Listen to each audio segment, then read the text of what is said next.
Alright guys, welcome to INS Motorsports. Here's going to be part one of replacing the starter clutch on a 1982 Kawasaki ltd700. This will work for other models as well. I'm sure you can find the information on Google which other models this will work for. I believe the Kawasaki kz750 Spectres, other models just like that. So first thing we did was we took off the oil pan, just about 10 bolts, and you unscrew the 17mm oil filter bolt.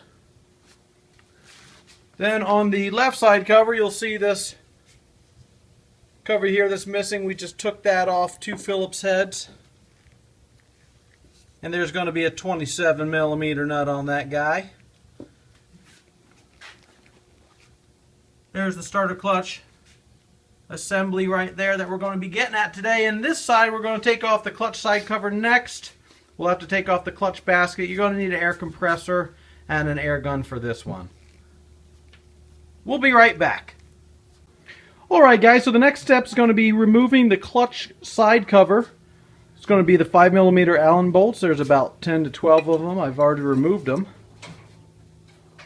So I'll pull that side cover off. Next we're going to have the clutch basket. There's going to be 5 10mm bolts that hold this outer plate on.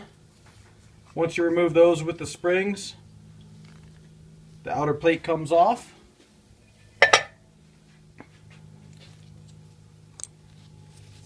Then you're going to have a 30mm nut holding the actual basket on, and you're going to need about 140 psi on an air wrench to loosen that nut. If you don't have an air ratchet, don't know what to say. I couldn't get it off without it. So you're going to go ahead and remove that, and the whole entire clutch basket will pull out.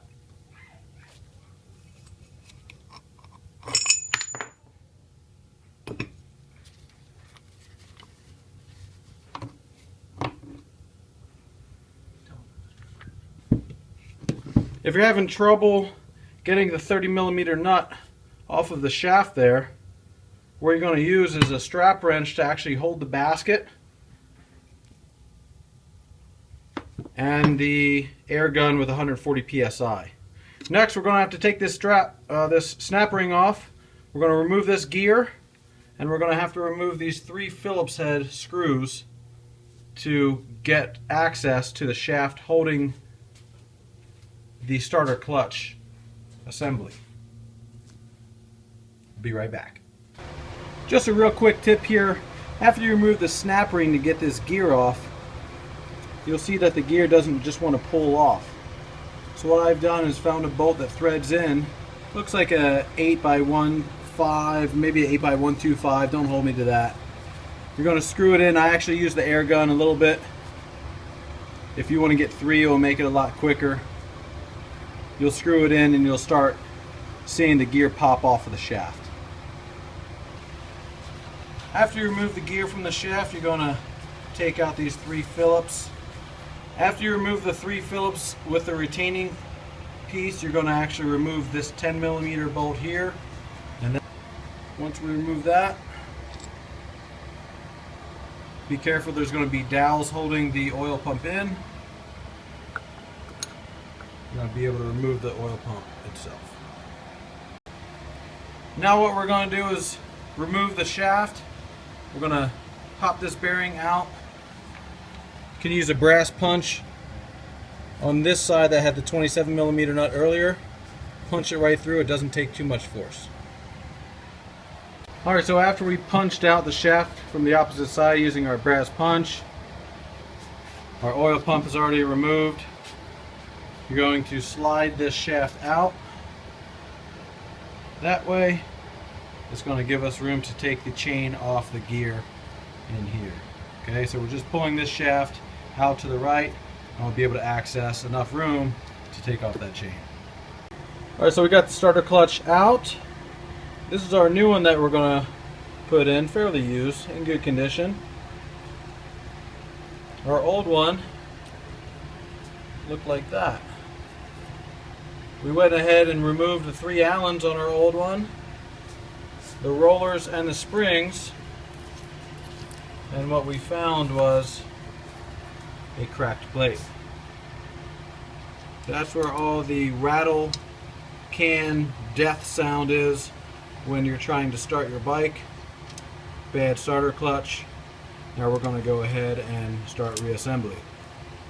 Alright, so before assembly, we're going to make sure that the gear is installed in the assembly here, and then we're going to go ahead and put it back in the chain.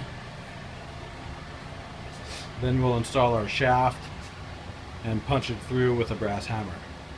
Alright, so this is what we're talking about. You're going to put the assembly with the gear on onto the chain. Then you go ahead and slide this shaft in. Make sure your needle bearing and everything's lined up. Again, you have the washer on the outside. We have the washer on the other side of the gear. We're going to start tapping that in with a brass hammer. So after installing the shaft, you're going to see the threads popping out of this bearing over here. You just want to make sure you have enough room for this cover again to go on. Sometimes that bearing can be pushed out to the left here and not give you enough room. In this case, we have enough room. Next couple of steps, we're going to install the 27mm nut with the proper torque. We're going to put the oil pump assembly here, making sure that your dowel pins are still in place. We'll install the 3 Phillips head with the retainer clip and the 10mm again going into the oil pump. After that, we'll install our washer, gear, and snap ring. We'll be right back. Alright, so it looks like we got all our components in place. We got the snap ring, make sure it's seated, got the gear on here, retainer clip, 10mm, oil pump, everything's on here nice. You just want to make sure it rotates smooth, no binding, just double check. Seems like we're good. All we're going to do next is install the clutch basket, make sure everything is installed in the proper order there. We're going to put the oil pan back on and the small little cover over here. After that, we should be done. Guys, there you have it. We have our clutch cover installed, oil pan installed, and our side cover on the left side installed as well. Hope you enjoyed. Hope it was helpful. Check back for some more videos. If you like this video, please hit the like button and subscribe.